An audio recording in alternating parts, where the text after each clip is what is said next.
नमस्कार, सत श्री अकाल, गुड मॉर्निंग, सुप्रभात। आप सब कैसे हो? बढ़िया हो? चलिए, आज फिर एक नए टॉपिक पर हम बात करेंगे और वो है राजस्थान का एकीकरण। मैं इसे ट्रिक के माध्यम से शुरुआत की कड़ियाँ समझाने की कोशिश करूँगा और आप लोग बड़े धैर्य से इस स्लाइड को देखिएगा।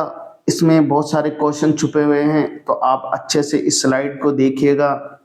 बहुत से कार्य होते हैं अपनी ज़िंदगी में जिसे हमें हमेशा बड़ी निपुणता के साथ पूरे करने होते हैं दोस्तों। ज़िंदगी में कहते हैं ना, हादसों की जिद पे होता तो मुस्कुराना छोड़ देता, हादसों की जिद पे होता तो मुस्कुराना छोड़ देता। जलजलों के खौफ से क्या घर बनाना छोड़ दें, जलजलों के खौफ से क्या घर बनाना छोड़ दे। तुमने मेरे तुमने मेरे घर न आने की कसम खाई तो है, तुमने मेरे घर न आने की कसम खाई तो है। मगर इन आंसुओं से भी कह दो, मगर इन आंसुओं से भी कह दो कि आंखों में आना छोड़ दे, आंखों में आना छोड़ दे। मेरे फेवरेट राइटर हैं वसीम बरेलवी, उनकी ये शायरी थी, मैंने आपके सामने रखी। आई होप आप इसे समझ पाएंगे। एक बच्चा और कह रहा है कि सर एक कहानी, एक शायरी और सुना दो। चलो, कि किसी का राजा बदल गया, कि किसी का राजा बदल गया, मेरी रानी बदल गई, मेरी रानी बदल गई। हवाओं ने रुख क्या किया, हवाओं ने रुख क्या किया, हवाओं ने रुख मोड़ा, मेरी तो कहानी ही बदल गई, मेरी तो कहानी ही बदल गई। वो तो भटकती खुशबू थी, वो तो भटकती खुशबू थी, मैं एक हवा का झोंका था, मैं एक हवा का झोंका था। ना मैंने उसको बांधा था, ना उसने मुझको रोका था, ना मैंने उसको बांधा था, ना उसने मुझको रोका था। पल दो पल का साथ, पल दो पल का साथ हमारा, पल दो पल के नाते थे, धुंधले पड़े थे, धुंधले पड़े थे, धुंधले पड़े थे मगर फीके पड़े वादे थे। और तेरे कमरे में, और तेरे कमरे में, और तेरे दिल के कमरे में मुझे प्यार ना मिला, मुझे प्यार ना मिला। किसी को हम ना मिले, किसी को हम ना मिले, लेकिन हमें तुम ना मिले, लेकिन हमें तुम ना मिले। अब करो वाह वाह। चलो, अरे मुन्ना, अब समझ लियो यार, ये पढ़ना है अपन है। शायरिया में तो मैं थन ढेर सारे सुना दूंगा, फिर उससे कुछ हासिल नहीं होगा। कि तेरे बेवफा होने पर हरगिज ऐतराज नहीं, कि तेरे बेवफा होने पर हरगिज ऐतराज नहीं, दिल लगाने को अभी सारा जहां बाकी है, दिल लगाने को अभी सारा जहां बाकी है। तो अटको मत, भटको मत, ये सिर्फ एक आकर्षण है, इसमें कुछ नहीं पड़ा है। चलिए, हम लोग अपने टॉपिक पे आ जाते हैं। हमारा जो टॉपिक है आज का, राजस्थान का एकीकरण। तो इसका मैं बैकग्राउंड आपके पास पहले तैयार कर देता हूँ। देखिए, जब 15 अगस्त 1947 को हमारा देश आज़ाद हो गया था, 15 अगस्त 1947 को जब हमारा देश आज़ाद हो गया था, तो उसके बाद की जो परिस्थितियां हैं वो बदलेगी।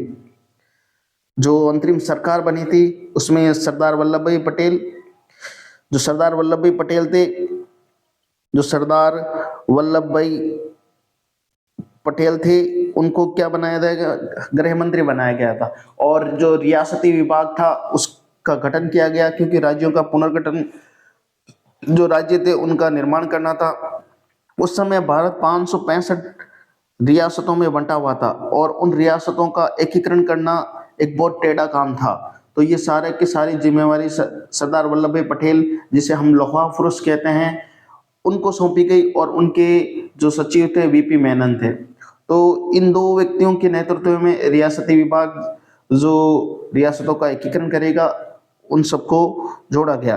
अब जब आज़ादी के बाद ये घटनाक्रम आगे बढ़ा, तो सरदार वल्लभ भाई पटेल और वीपी मेनन के नेतृत्व में ये राजस्थान का एकीकरण का जो कार्यक्रम है वो चलेगा। इसमें बहुत सारे फैक्ट भी हैं और बहुत सारी रोचक कहानियां भी हैं। तो उस समय जब आज़ाद हुआ था भारत, उस समय राजस्थान के पॉइंट ऑफ व्यू से हम लोग पढ़ रहे हैं, क्योंकि हमें वहां पे नहीं जाना, वो थोड़ा सा लंबा हो जाएगा, तो हमें राजस्थान के पॉइंट ऑफ व्यू से पढ़ना है। तो जब राजस्थान भारत आजाद हुआ था तो राजपूताना नाम था, तो राजपूताना इस रियासत के अंदर 19 रियासतें थी। कितनी रियासतें थी दोस्तों? 19 रियासतें और 3 ठिकाने और एक केंद्र शासित प्रदेश था। ठीक है दोस्तों, एक केंद्र शासित प्रदेश जो जिसका नाम था अजमेर। ये शुरुआत की डेफिनेशन आपको याद रखनी है। यानी राजस्थान का एकीकरण 7 चरणों में पूर्ण हुआ आजादी के बाद। आजादी के पहले है ये, आजादी के बाद नहीं दोस्तों। यहाँ पर ये थोड़ा सा फैक्ट शायद मेरे हिसाब से ये मिस हुआ है। आजादी के जो समय, ये जो मैं आपको बता रहा हूँ, आजादी के समय राजस्थान में 19 रियासतें, 3 ठिकाने और एक केंद्र शासित प्रदेश था। और नीमराणा, अलवर, कुशलगढ़, ये 3 जो हमारे ठिकाने थे। देखिए इनको याद करने की ट्रिक क्या है? नुकुल, नुकुल से ने से हो जाएगा नीमराणा। नीमराणा कहाँ है? अलवर के अंदर। याद रखना भैया, नीमराणा कहाँ पर है? अलवर के अंदर। और कुशलगढ़ कहाँ पर है? बांसवाड़ा के अंदर। कहाँ है? बांसवाड़ा के अंदर। और लावा कहाँ है? लावा है टोंक के पास। तो ये 3 याद रखना, नुकुल से ने से नीमराणा, कू से कुशलगढ़ और ले से लावा। तो 3 हमारे पास ठिकाने थे। 19 रियासतें, एक केंद्र शासित प्रदेश और 3 ठिकाने। ये आई होप आपको ये समझ में आ गया होगा। तो अब जो राजस्थान का एकीकरण है उसका कार्यक्रम शुरू होगा, तो मैं आपको यानी जो फैक्ट है वो तो याद करवा ही दूंगा, लेकिन आपको जो मेन जो याद करना है उसके पहले तो 7 चरण वो याद करने हैं। तो वो कैसे करेंगे याद? तो इसके लिए मैंने एक ट्रिक बनाई है, उस ट्रिक को आप देखिए। ट्रिक का नाम है एमपी से एक बस राजस्थान आई। एमपी से एक बस राजस्थान आई। अब आप इसको कैसे याद करेंगे? तो देखिए, एम से सबसे पहले एम आ रहा है, तो एम से हो जाएगा मत्स्य संघ, जो के एम मुंशी ने इस नाम को सुझाया था। फिर उसके बाद में पी से आ जाएगा पूर्वी राजस्थान संघ, जो दूसरा चरण होगा। ठीक है, फिर आ जाएगा, इसमें एक ही साइलेंट रहेगा। फिर आ जाएगा बे, तो बे से क्या हो जाएगा? यानी पूर्वी राजस्थान संघ। और फिर से क्या हो जाएगा? संयुक्त राजस्थान संघ। और फिर बे से क्या हो जाएगा? वृत्त राजस्थान संघ। और फिर आ जाएगा संयुक्त वृत्त राजस्थान संघ। और फिर राजस्थान से राजस्थान संघ और राजस्थान लास्ट में। तो इस ट्रिक से आप ये चीजें निकाल सकते हैं और अच्छे से याद कर सकते हैं। ठीक है, अब आगे देखिए, मैं आपको अच्छे से बता रहा हूं। अब ये तो समस्या होगी कि भाई हमें ये याद कैसे होगा, तो एक बार फिर से पुणे देख ली। एमपी से एक बस आई राजस्थान, एम से क्या हो गया? मत्स्य संघ, पी से हो गया पूर्वी राजस्थान संघ, और इस से हो गया संयुक्त राजस्थान संघ। एक साइलेंट रहेगा, बे से हो गया वृत्त राजस्थान संघ, और इस से हो गया संयुक्त राजस्थान संघ। और इस राजस्थान से राजस्थान संघ, और इस राजस्थान जो लास्ट में हमें नाम दीजिए। अब यहाँ तक तो समझ में आ गया। अब हमें तारीख याद नहीं होती है, तो तारीख नहीं याद होती है तो वीपी मेनन को फोन लगाया जाए। वीपी मेनन को फोन लगाना है। वीपी मेनन के नंबर क्या है? 18 25 18 30 15 26 01। तो वीपी मेनन को फोन लगाना। वीपी मेनन को फोन लगाने के लिए फोन नंबर भी तो हमारे पास होने चाहिए। तो वीपी मेनन को फोन लगाया तो वो नंबर थे 18 25 18, बोलो मेरे साथ, 18 25 18 30 15 26 01। तो ये नंबर है 18 25 18 30 15, 18 25 18 30 15 26 01। ठीक है सर जी, ये तो याद हो गया, लेकिन अब हमें महीने याद नहीं होते, तो महीनों के लिए भी मैंने एक ट्रिक बनाई है आपके लिए, तो ये याद करिए महीनों के लिए। महीनों के लिए जो ट्रिक है वो आपको कैसे याद करनी है कि मामा अम्मा मंजन करो, मामा अम्मा मंजन करो। तो देखिए, मामा अम्मा मंजन करो, इससे मैं पहली ट्रिक निकालता हूँ।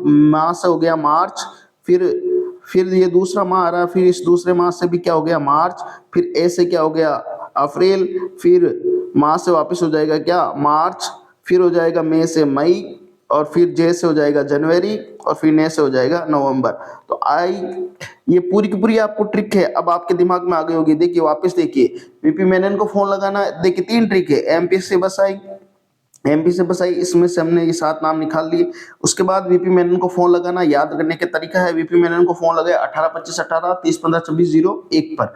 ठीक है, फिर उसके बाद मामा अम्मा मंजन करो। भाई आपके मुंह में बदबू आ रही है तो मामा अम्मा मंजन करो।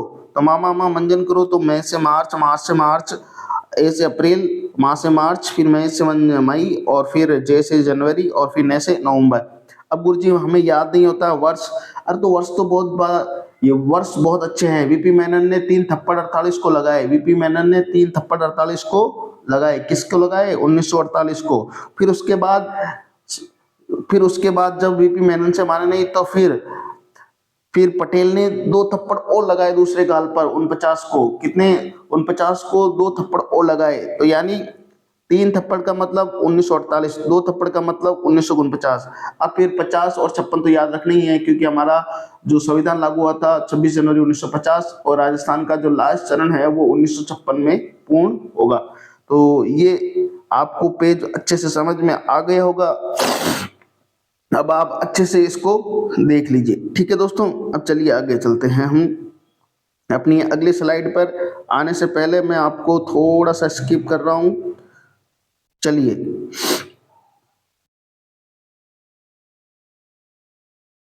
पहला एकीकरण का जो चरण है उसे हम लोग पूरी तरीके से लेंगे और अच्छे से इसे पढ़ने की कोशिश करेंगे। तो देखिए, मेरे साथ जुड़ जाइए और अच्छे से इस पूरे के पूरे टॉपिक को देखिएगा। तो हमने वहां पर वो सीख लिया था। तो अब यहाँ पर देखिए, अब हमारे पास ज्यादा समय नहीं है, लेकिन हम लोग लाइन टू लाइन इसको वन लाइन क्वेश्चन मान लो। राजस्थान का जो एकीकरण था उसका प्रथम चरण जिसका नाम था क्या? मत्स्य संघ। क्या नाम था? मत्स्य संघ। मत्स्य संघ था। और मैंने वहां ट्रिक बताई थी, 18 मार्च 1948 को ये राजस्थान का जो प्रथम चरण पूर्ण हुआ था। और इसमें 4 रियासतें। अब इसमें जो 4 रियासतें और एक ठिकाना, अब 4 रियासतें को मतलब ABCD याद करनी है। क्या करनी है? ABCD। ABCD याद करनी है। तो ABCD से A से हो जाएगा आपके पास अलवर, B से हो जाएगा आपके पास भरतपुर, और C से हो जाएगा आपके पास धौलपुर, और D से हो जाएगा धौलपुर सॉरी, और C से हो जाएगा आपके पास करौली। तो ये जो 4 रियासतें ABCD आपको याद रखनी है। उसके बाद एक जो ठिकाना था वो भी इसमें विलय हुआ था। जिस ठिकाना का नाम था नीमराना, और उसकी राजधानी थी अलवर। यानी मत्स्य संघ की जो राजधानी बनाई गई थी वो कौन सी थी? अलवर। और राज प्रमुख किसे बनाया गया था? उदयभान सिंह जी को। किसको बनाया गया? उदयभान सिंह जी। उदयभान सिंह जी कहाँ के थे? धौलपुर के। यही जो व्यक्ति हैं वो गोलमेज सम्मेलन, जो अपना प्रथम गोलमेज सम्मेलन था उसमें राजस्थान से ये गए थे वहां भाग लेने के लिए। तो इनको भी याद रखना है। और राज प्रमुख, हमारे जो राज प्रमुख हैं वो कौन थे उस समय? गणेश पाल देव करौली के। जो उपराज प्रमुख थे कौन थे? उपराज प्रमुख गोपाल गणेश पाल देव करौली के थे ये। और प्रधानमंत्री उस समय थे शोभाराम कुमावत। में आगे आपको एक ट्रिक के द्वारा वो भी आपको समझा दूंगा। प्रधानमंत्री कौन बने थे उस समय? शोभाराम कुमावत। ये अलवर प्रजामंडल के नेता थे। ये भी कहाँ, ये भी याद रखना, ये किसके थे? अलवर प्रजामंडल के नेता थे। और मत्स्य संघ नाम की सिफारिश KM मुंशी ने। ये भी काफी बार पूछा गया, KM मुंशी ने। तो दोस्तों आपको रिवाइज करते रहना, मेरे साथ साथ बोलते रहना। तो बोलते रहिए मेरे साथ साथ और पढ़ते रहिए। उद्घाटन, इस जो मत्स्य संघ का उद्घाटन किसने किया था? नरहरि विष्णु, जो NV गाडगिल बोलते हैं, जिसे हम लोग NV गाडगिल, ये वही है नरहरि विष्णु।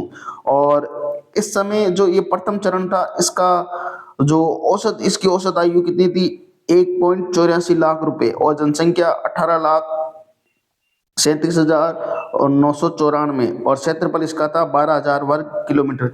देखिए उस समय निर्धारण किया गया था कि जिस भी राज्य की जनसंख्या 10 लाख से ज्यादा होगी और 1 करोड़ से ज्यादा जिसकी आय होगी वो अपना स्वतंत्र अस्तित्व रख सकते हैं। तो ये एक निर्धारण किया गया था। तो इस तुक से काफी कम रियासतें बैठेगी।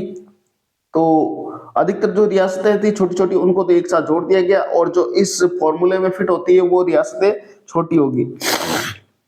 वो बिल्कुल कम रियासतें थी। तो आप एक बार पुनः इस पूरी स्लाइड को देख लीजिएगा, अच्छे से समझ में आ जाएगा। क्योंकि मैंने वो शुरुआत में जो आपको ट्रिक बताई है उसके हिसाब से आप चलते रहिए।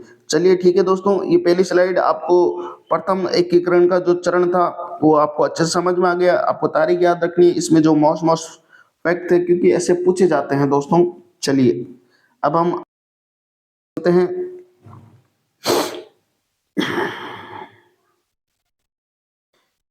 एक मिनट दोस्तों, हम हमारा जो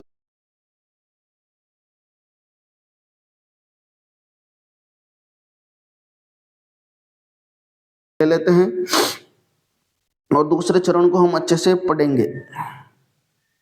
ठीक है दोस्तों, बड़े धैर्य से आप बड़े शांति के साथ बैठे हैं, अच्छा लग रहा है हमें और अच्छे से आप पढ़ रहे हैं। चलिए, आज थोड़ी सी सर्दी जुकाम की वजह से ये प्रॉब्लम हो रही है, बाकी ज़्यादा कुछ है नहीं। चलिए, अब हम लोग अपना अगला जो टॉपिक है, अगला जो दूसरा चरण है उसके ऊपर आ गए। तो दूसरे चरण के लिए वो याद करिए जो मैंने आपको बताया था। द्वितीय चरण राजस्थान पूर्वी संघ, द्वितीय चरण का नाम क्या है? राजस्थान पूर्वी संघ। और इसका विलय कब हुआ था? 25 मार्च 1825 में से ये 25 तारीख आ गई 18 मार्च 1948 को। 9 रियासतें तथा एक ठिकाना, 9 रियासतें तथा एक ठिकाना। तो इसके लिए आपको एक ट्रिक याद करनी है। क्या? प्रभु का किस्सा को झाड़ू बांटो, प्रभु का किस्सा को झाड़ू बांटो। ये जो ट्रिक है, अगर आपने इसे याद कर लिए तो इन रियासतों को, जो 9 की 9 रियासतें, आपको इनको याद करने की जरूरत अच्छी नहीं पड़ेगी। बाकी आपको अगर ये ट्रिक याद है तो आप इससे अच्छे से निकाल सकते हैं। तो देखिए, मेरी इस ट्रिक से सारी जो रियासतें हैं वो निकल जाएगी। देखो, प्रेस से हो गया प्रतापगढ़, बू से क्या हो जाएगा? अब आप देखिए यहाँ पर बू है, ये बू नहीं है, बू। बू से क्या हो जाएगा आपके पास? देखो यहाँ पर बू से कोई बूंदी आ रहा है क्या? ये रहा बूंदी। प्रतापगढ़ हो गया आपके पास, बूंदी हो गया। और उसके बाद इसके की से देखो, की से किशनगढ़ हो गया। उसके बाद सा से देखो, सा से शाहपुरा हो गया। और फिर को से देखो, को से क्या आ रहा है? को से कुछ आ रहा है क्या? यहाँ पर को से आ रहा है कोटा हो गया। ठीक है, जा से क्या आ रहा है? देखो झालावाड़ आ रहा है क्या कहीं पर? झालावाड़ आ रहा है क्या कहीं पर? देखिए झालावाड़ आ रहा है ना। और फिर डू से देखो, कहीं डूंगरपुर आ रहा है क्या? ये रहा डूंगरपुर, डूंगरपुर आ गया। चलिए, अब बा से देखो, बांसवाड़ा आ रहा है ना, बांसवाड़ा आ रहा है सर। और फिर देखो टो से यानी कोठा, कोठा आ रहा है ना। ठीक है, यानी कोठा नहीं, टोंक आ रहा है। ठीक है दोस्तों, तो ये एक अच्छी ट्रिक है, मैंने आपके सामने रखी, आप इसे नोट कर लीजिएगा कॉपी में। प्रभु का किस्सा को झाड़ू बांटो, ये 9 रियासतें जो थी द्वितीय चरण में शामिल हुई थी। और उस समय एक ठिकाना और था, कुशलगढ़। कुशलगढ़ को भी उसमें शामिल किया गया और उसे राजधानी बनाया गया। कोटा राज प्रमुख, यानी कोटा के जो महाराव थे, कौन? भीम सिंह, उनको क्या बनाया गया था? राज प्रमुख बनाया गया। और वरिष्ठ उपराज प्रमुख बनाया गया था बूंदी के महाराव, कौन थे? बहादुर सिंह। कौन थे? बहादुर सिंह। और कनिष्ठ उपराज प्रमुख डूंगरपुर के महाराव लक्ष्मण सिंह को बनाया गया। ठीक है दोस्तों, और प्रधानमंत्री गोकुललाल असावा जो शाहपुरा के थे उनको बनाया गया। और उद्घाटन एक बार फिर से इनका कौन करेंगे? एनवी गाडगिल करेंगे। और ये याद रखना है, देखो ये पूछा गया, ये यहाँ पर मोस्ट है कि जो दूसरा चरण था उसका उद्घाटन कहाँ किया गया? कोटा दुर्ग में किया गया। कहाँ किया गया? कोटा दुर्ग में किया गया। बांसवाड़ा के शासक चंद्रवीर, बांसवाड़ा के शासक जो थे कौन थे? चंद्रवीर सिंह।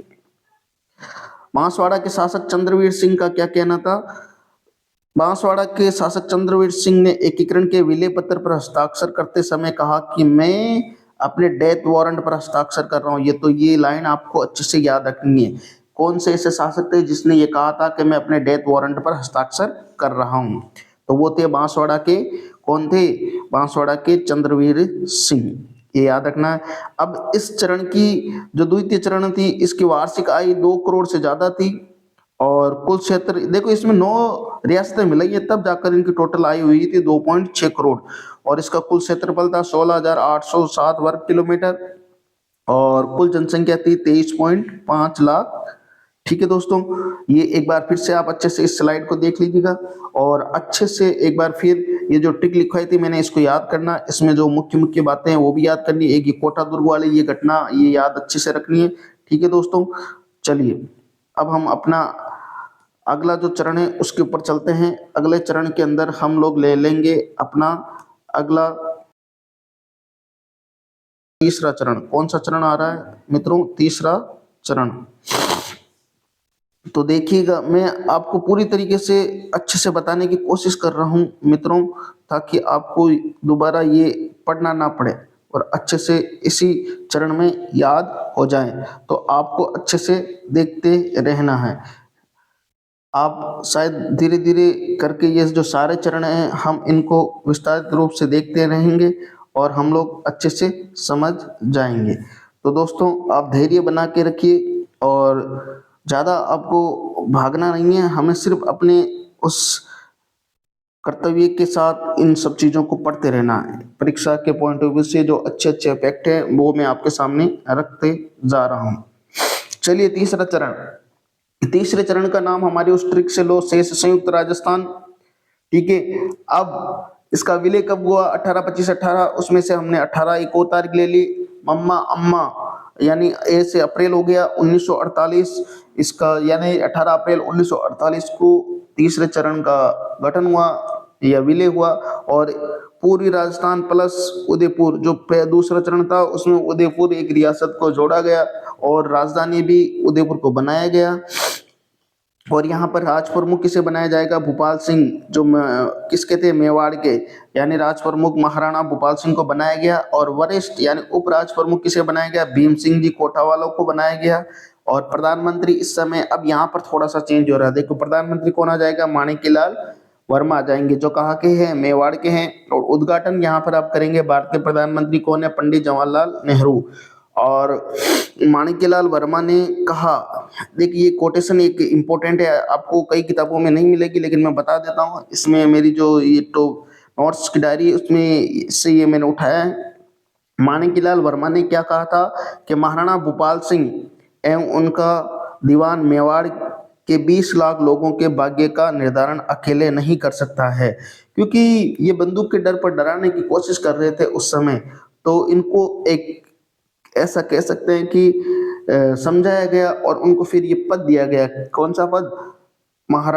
राज प्रमुख का पद इनको सौंपा गया।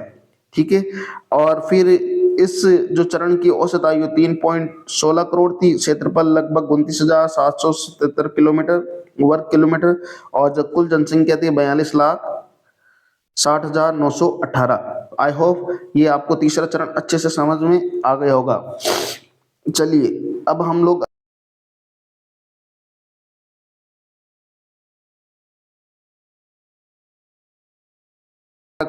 कार्यक्रम चल रहा है, इसे अच्छे से पढ़िएगा दोस्तों और रिवाइज करते रहिएगा, क्योंकि छोटी छोटी बातें कई बार हमें बड़े अंक दिला जाती है, तो हमें ये भी ध्यान में रखना होगा, क्योंकि जो छोटी छोटी बातें हम लोग कई बार टाल देते हैं, तो टालने से हमारा जो काम है वो पूरी तरीके से थोड़ा सा अस्त व्यस्त हो जाता है। तो देखिए चतुर्थ चरण, अब चतुर्थ चरण में आपको बताने जा रहा हूं, तो आप बड़े धैर्य से सुनिएगा चतुर्थ चरण को भी।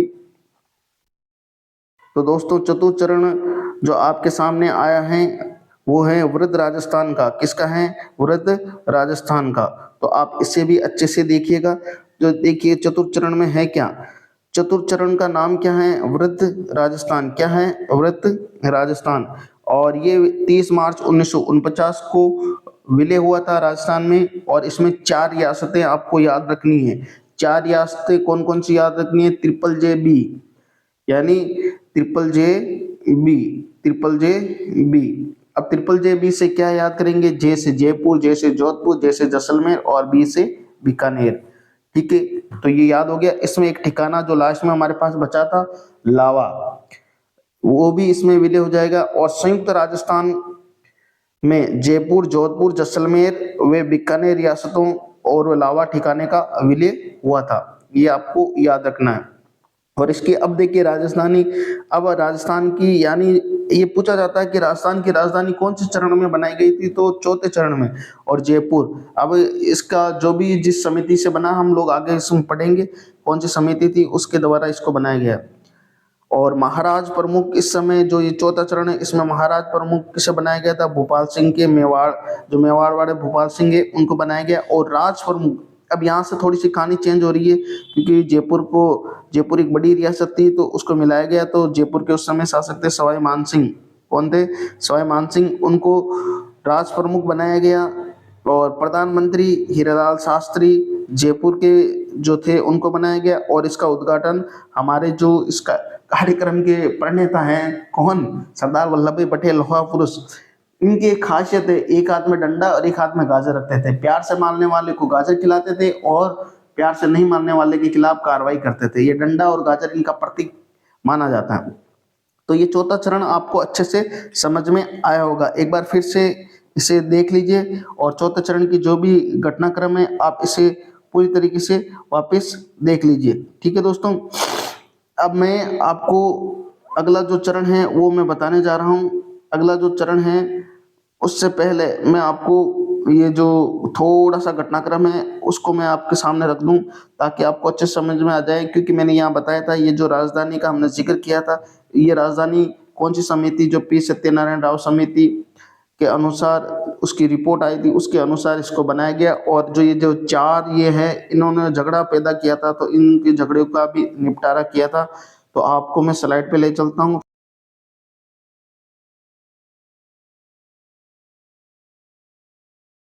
दोस्तों। तो चलिए अब हम लोग इस पी सत्यनारायण राव समिति की रिपोर्ट को हम अच्छे से पढ़ लेते हैं और फिर इसके अनुसार हम लोग आगे चलेंगे। ठीक है दोस्तों, तो देखिए पी सत्यनारायण राव समिति ने क्या क्या रिपोर्टें सौंपी थी और उसने किस तरीके से जो हमारी बड़ी रियासतें थी उनका राजस्थान में विलय करने में अहम भूमिका निभाई थी।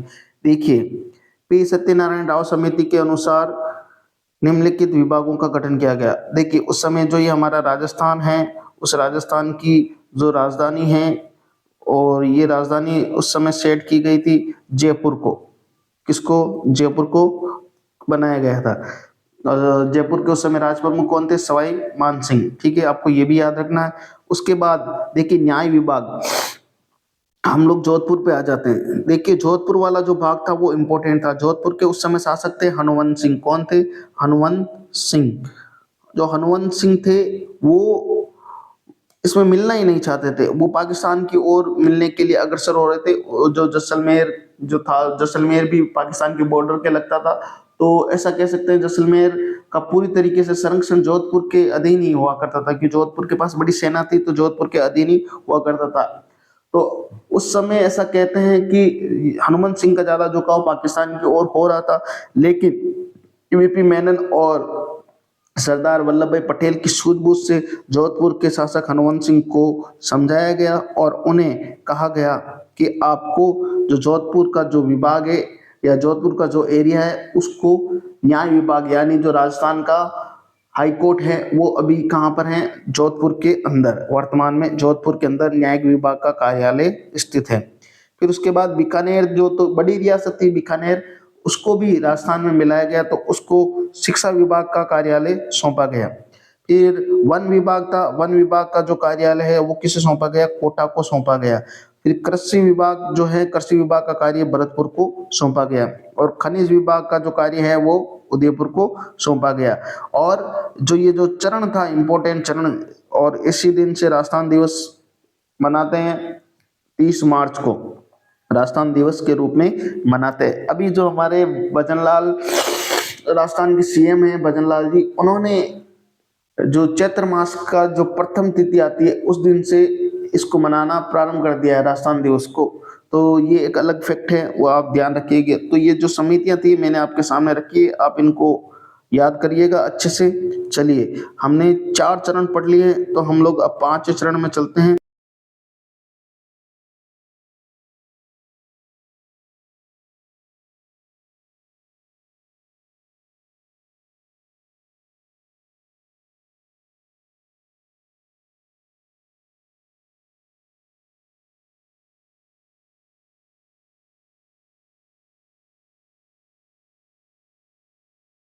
चरण के अंदर, और 5वें चरण के अंदर हम लोग पढ़ेंगे अपना जो अगला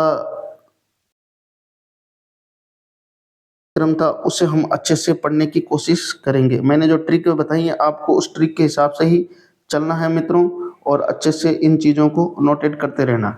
चलिए मैं एक बार फिर से इस हमारे जो भी 5वां चरण है उसमें क्या क्या घटनाक्रम हुआ उसको पूरी तरीके से बताने की कोशिश करूंगा, और आई होप आपको अच्छे से समझ में आएगा। चलिए ठीक है, चलो पांचवा चरण अपना है जिसका नाम है संयुक्त व्रत राजस्थान। क्या नाम है? संयुक्त व्रत राजस्थान।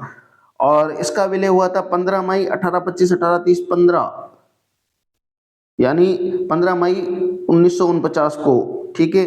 अब देखिए 4+1 जो जो चौथा चरण था उसके अंदर ये पहली रियासत, जो पहला चरण था मत्स्य संघ, उसको मिलाया गया, यानी व्रत राजस्थान और मत्स्य संघ इनसे मिलकर संयुक्त व्रत राजस्थान संघ बना था। और इस समय राजधानी अब फिक्स हो गई है। राजधानी कौन सी होगी? जयपुर। और महाराज प्रमुख कौन थे? महाराज प्रमुख भूपाल सिंह को बनाया गया, जो एक अड़ियल इंसान था भूपाल सिंह, इसको बनाए रखना जरूरी था। और फिर उसके बाद राज प्रमुख यहाँ पर हो जाएंगे मान सिंह द्वितीय, ये परमानेंट रहेंगे। और प्रधानमंत्री इस समय आएंगे हीरालाल शास्त्री, जो जयपुर वाले थे। और शंकरदेव राय समिति की सिफारिश से मत्स्य संघ का विलय व्रत राजस्थान में किया गया। तो आपको ये भी फैक्ट याद रखना है। ठीक है दोस्तों, ये मोस्ट इंपोर्टेंट फैक्ट है कि शंकरदेव राय समिति की सिफारिश से जो मत्स्य संघ था उसका व्रत राजस्थान के अंदर विलय किया गया। ठीक है दोस्तों, पांचवा अपना जो छठा चरण है वो भी परीक्षा के हिसाब से, परीक्षा के पॉइंट ऑफ व्यू से काफी इंपॉर्टेंट है। आप इसे भी अच्छे से देखिएगा। ठीक है दोस्तों, चलिए अब हम अपने छठे चरण के अंदर आ गए हैं। तो छठा चरण मेरे साथ बने रहिए, मैं आगे आपको इन सबको याद करने की ट्रिक भी बताऊंगा दोस्तों, आप ज्यादा बोर ना होएं। चलिए देखो, बोर होने की जरूरत ही नहीं है, क्योंकि आपको एग्जाम फाइट करना तो आपको ये चीजें पढ़नी पड़ेगी। किताबों में पढ़े या फिर ऐसे आप सुनकर पढ़े तो अच्छा रहता है। चलिए, षष्ठम चरण जो हमारे पास है उसमें सबसे पहले हमें उसकी तारीख याद करनी है। क्या करनी है भैया? तारीख याद करनी है। तो तारीख याद करने के लिए हमें सबसे पहले बोर्ड पे आ जाते हैं। और हमारी जो षष्ठम चरण है उसको राजस्थान बोलते हैं। इसका विलय 26 जनवरी 1950, क्योंकि ये तो याद सबको हो जाएगा, इस दिन हमारे देश का क्या हुआ था? संविधान लागू हुआ था। और जब संविधान लागू हुआ था उसी दिन से ये जो छठा चरण है वो उसका विलय हुआ। देखो, सिरोही आबू देलवाड़ा, सिरोही, ये याद रखना, सिरोही आबू देलवाड़ा को छोड़कर राजस्थान का विलय लगभग पूर्ण तरीके से क्या हो गया था? पूरा हो गया था इनको छोड़कर। अब यहाँ पर राजधानी तो वो फैक्ट होगी, क्योंकि वहां से राजधानी हमारी परमानेंट है, ये याद ही रखना आपको, जयपुर। महाराज प्रमुख भूपाल सिंह और राज प्रमुख ये भी याद है, क्योंकि सेम आएंगे यहाँ पर। और प्रधानमंत्री भी सेम आएगा। अब देखिए 1 फरवरी 1948 को सरदार वल्लभ भाई पटेल ने सिरोही का विलय गुजरात में किया था। अब देखिए, सिरोही का विलय गुजरात में करने के पीछे एक कहानी थी। क्या कहानी थी? क्योंकि सिरोही का जो क्षेत्र है, जो माउंट आबू वगैरह, ये जो इस तरीके के क्षेत्र आ जाते हैं, ये पर्यटन की दृष्टि से काफी यूजफुल है। और ये गुजराती दिमाग था। कौन? सरदार वल्लभ भाई पटेल। तो गुजराती दिमाग चला, और गुजराती दिमाग चलने की वजह से इसको वहां पर विलय कर दिया गया। कहां पर? गुजरात के अंदर, ताकि गुजरात की इकोनॉमी अच्छे से बनी रहे। पर्यटक आएंगे तो उस राज्य की इकोनॉमी बनेगी। तो इस दिमाग को सरदार वल्लभ भाई पटेल की उपज माना जाता है। तो सिरोही को उस समय वहां पर विलय किया गया। लेकिन फिर जैसे सरदार वल्लभ भाई पटेल की डेथ हो जाएगी तो फिर उसके बाद जो अपना अंतिम चरण बचेगा तो उसमें वापस इसको राजस्थान के अंदर मिला लिया जाएगा। मध्य प्रदेश का जो सिरोन क्षेत्र है उसको हम आगे पढ़ेंगे अगली स्लाइड में। ठीक है दोस्तों, ये छठा जो चरण है आपको अच्छे से समझ में आ गया होगा। चलिए, सातवां चरण हम लोग ले लेते।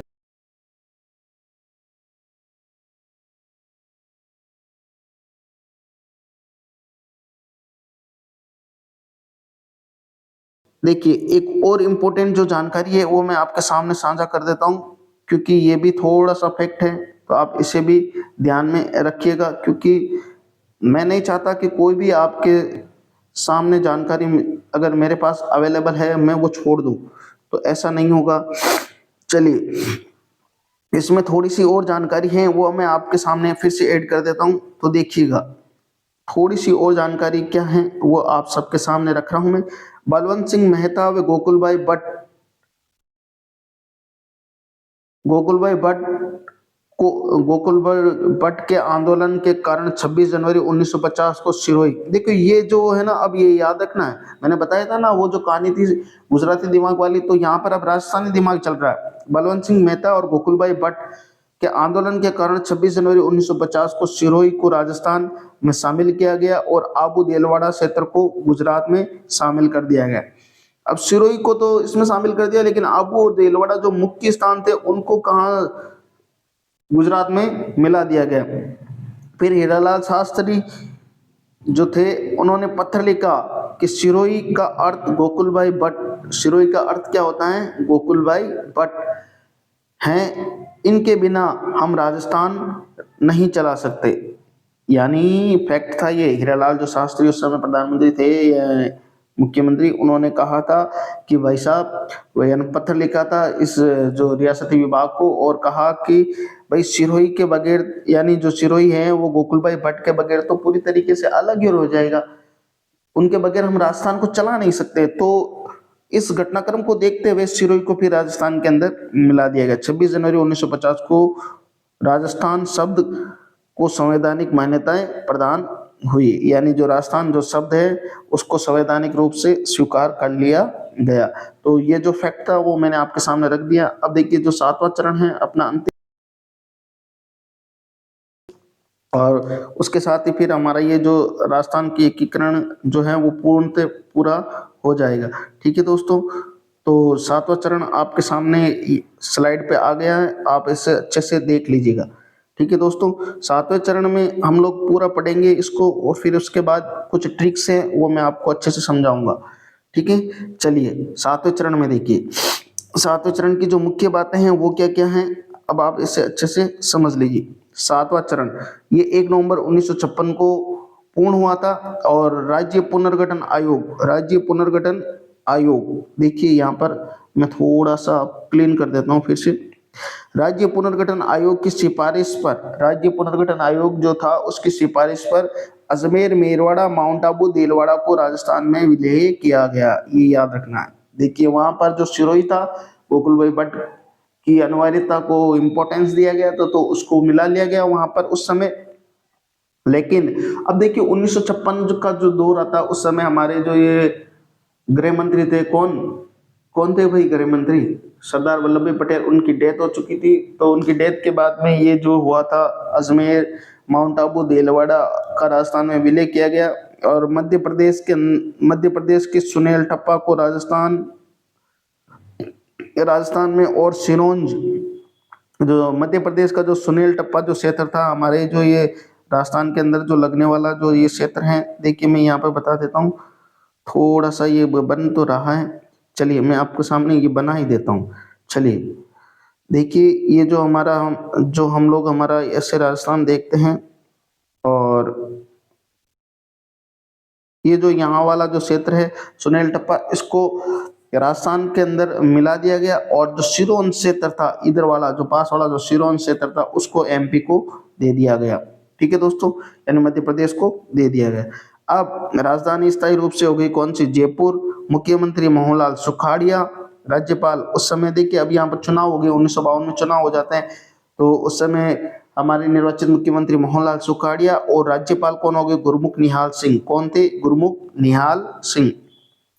और उस समय देखिए जो राज प्रमुख का जो पद था उसे पूर्णतः समाप्त कर दिया गया। राज प्रमुख का पद, जैसे देश का संविधान लागू हुआ तो राज प्रमुख का जो पद था उसको समाप्त कर दिया गया।